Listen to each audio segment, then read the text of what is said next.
बिस्मिल्लाहिर्रहमानिर्रहीम नहमदु व नसल्ली अला रसूलिल करीम। आज के नुमाइश के रूह रवां जनाब ज़ुहैर नसीर साहब, मेरे भाई हारिस मिठानी, माहिरीन एक्सपर्ट्स, मीडिया के दोस्तों और इस नुमाइश को कामयाब करने वाले दोस्तों, हर एक स्टॉल के ऑनर्स, अगर मैं सबका नाम लूं तो फिर इसी में टाइम पूरा हो जाएगा। अस्सलाम वालेकुम। ये जो डल्फा वाले हैं, इन्होंने बाड़ा आपके घर ले आए।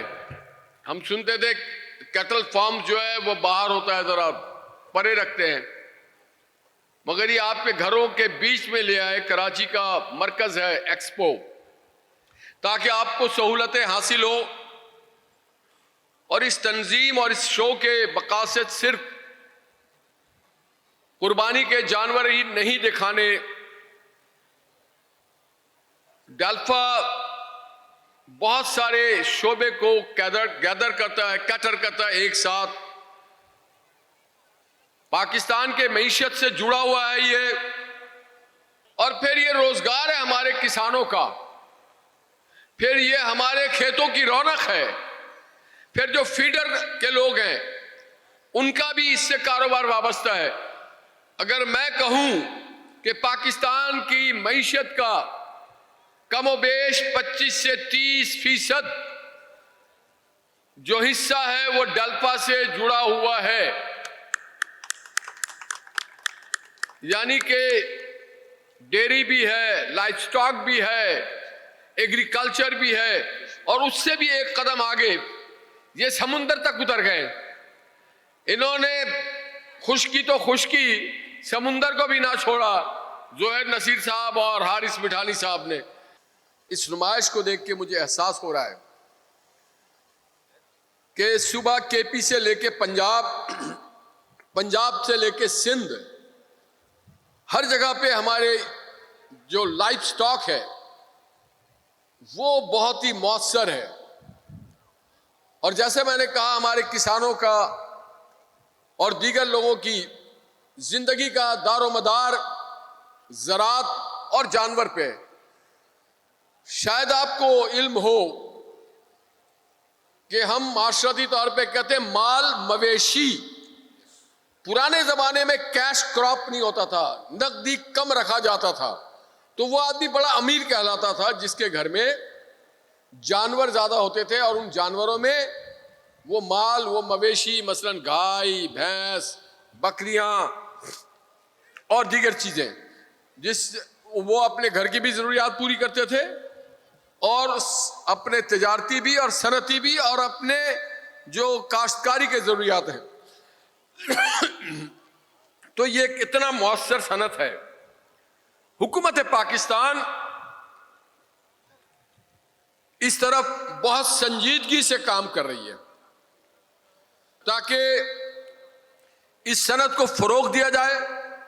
जो इनके नुमाइंदे हैं उससे मिलके हम बात कर रहे हैं कि हम कैसे उन मुमालिक के साथ मिलके इस शोबे को और बेहतरी की तरफ ले जाएं।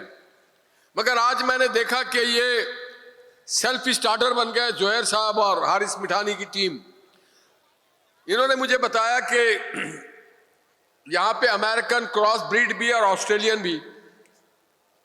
तो फिर मैंने इनसे पूछा कि न्यूजीलैंड के क्यों नहीं है, मेडोज के वो जानवर क्यों नहीं है। उन्होंने बताया कि हम इस शोबे में अमेरिका से, ऑस्ट्रेलिया से ताउन कर रहे हैं और वो हमसे ताउन कर रहे हैं। मैं खुद कई पाकिस्तान की जो मवेशी की जो अफजाइश है, मसलन एक थर है, नवाबशाह में बकरियों का है, कमरानी जो है वो, इसी तरह से रहीम यार खां में भी, फिर सिब्बी में, फिर साहिवाल में बहुत सारी हमारे सेंटर्स हैं जहाँ पे हमारे जानवरों की अफजाइश होती है, उनकी एक बहुत खूबसूरत नस्ल की परवरिश होती है, पैदाइश होती है, और उससे हम बहुत फायदा लेते हैं।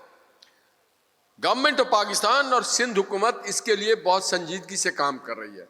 और ये जो नुमाइश है, ये सिर्फ नुमाइश नहीं है, यहाँ पे यकीनन दीगर सफारत खानों के लोग वो आएंगे, हमारी नुमाइश को देखेंगे, हमारी जानवर को देखेंगे, हमारे उसकी कैपेसिटी को जानेंगे, उसकी अफादियत को जानेंगे, और फिर एक ट्रेड एक तिजारत का सिलसिला इससे शुरू होगा। और एक शोबा नहीं है, चमड़ा, गोश्त, दूध, दही, टॉफीज, मिठाइयाँ, लेदर, जूता, बेल्ट, बैग, चमड़े के पर्स, बहुत सारी, बहुत ही वसी इंडस्ट्री है ये। तो हमारी ये दुआ है इस तरह की सनतें और तरक्की करे और अल्लाह ताला हिम्मत और हौसला दे इसके इनकाद करने वालों को। मैं समझता हूं कि शहबाज शरीफ साहब की जो हुकूमत है उसने ज़राअत पे बहुत ज़्यादा फोकस किया हुआ है। हम ये भी चाहते हैं कि आने वाले दिनों में हमारी डेयरी इंडस्ट्री, हमारी कॉन्फेक्शनरी की इंडस्ट्री, हमारी चॉकलेट की इंडस्ट्री जो सनत है वो और तरक्की करे, ताकि हमारे इंपोर्ट बिल कम से कम हो। और ये इनके कंधों पे ये जिम्मेदारी आती है। इस सिलसिले में जो भी इनको टेक्निकल सपोर्ट, इनको फाइनेंशियल सपोर्ट, इनको एडमिनिस्ट्रेटिव सपोर्ट चाहिए, हमारी हुकूमत और ख़ास करके सिंध की हुकूमत इसे देने के लिए तैयार रहती है और तैयार है। फिर इसमें साइंस की रिसर्च हो रहे हैं हर रोज।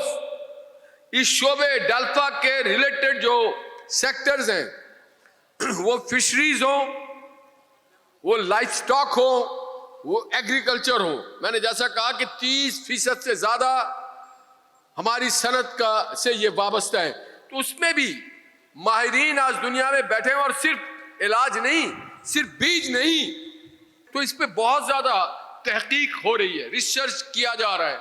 तो मैं उम्मीद रखता हूं कि इस डेल्फा कैटल शो में हमारे पाकिस्तान, खास करके सिंध, कराची, हमारी जो एग्रीकल्चर यूनिवर्सिटी है जामशोरो, वहां से, नवाबशाह से, खैरपुर से मुख्तलिफ माहिरीन तशरीफ लाएंगे, अपनी बेस्ट तजावीज़ देंगे। उनके जो तजुर्बे हैं उससे हम अफादियत करेंगे, हासिल करेंगे। उनकी जो इनोवेशंस हैं उससे हम बहुत ज़्यादा अफादियत हासिल करेंगे।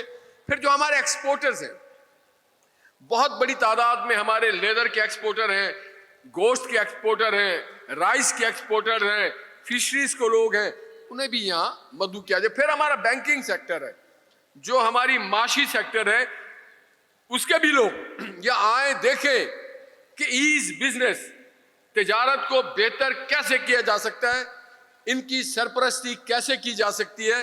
तो मैं ये समझता हूँ, आपका बहुत वक्त ले लिया मैंने, कि हमें आपस में एक दूसरे के तजुर्बे से, एक दूसरे के सलाहियतों से बहुत ज़्यादा फ़ायदा उठाना चाहिए। हमें अपने इस सनत को बहुत ज़्यादा फ़रोग़ देना चाहिए। और जो लोग इस कराची शहर में वैसे भी कम मौक़े मिलते हैं लोगों को रिक्रिएशन का, तो आज डेल्फा कैटल शो ने ना सिर्फ नौजवानों को बल्कि ख़ानदानों को एक जगह जमा किया, उन्होंने प्लान किया। तो क्रेडिट गोज टू डेल्फा। जो भी हमसे मावनत होगी, जो हम आपकी रहनुमाई कर सकें, आपके साथ दस्त ताउन कर सकें, हुकूमत सिंध से भी मैं ये दरख्वास्त करूंगा, ज़िले इंतज़ामिया से भी दरख्वास्त करूंगा, और तिजारत की मिनिस्ट्री से भी मैं बात करूंगा कि जो आपको फैसिलिटेट किया जाए। बैंकिंग सेक्टर ये एक पूरा पैकेज है, ये डेल्फा नहीं, एक पूरा पैकेज है। मेरी यहाँ पे मौजूदगी इस बात की गवाही है कि पाकिस्तान की हुकूमत इससे वाबस्ता है, जुड़ चुकी है, और हम आपको फरामोश नहीं कर सकते। तो जिस तरह अच्छे सेहतमंद माशरे की ज़रूरत है, खूबसूरत होनहार बच्चों की ज़रूरत है, ज़हीन वालदाओं की ज़रूरत है, माओं की मेहनत कश बाप की ज़रूरत है, इसी तरह से हमारे माशरे को बहुत अच्छी डेल्फा से रिलेटेड जो सेक्टर्स हैं, वो कैटल हो, बकरियां हो, वो मछलियां हो, उन सबको भी एक सेहतमंद और खूबसूरत माहौल चाहिए। आप सबकी मोहब्बत का बहुत बहुत शुक्रिया। पाकिस्तान, बहुत शुक्रिया।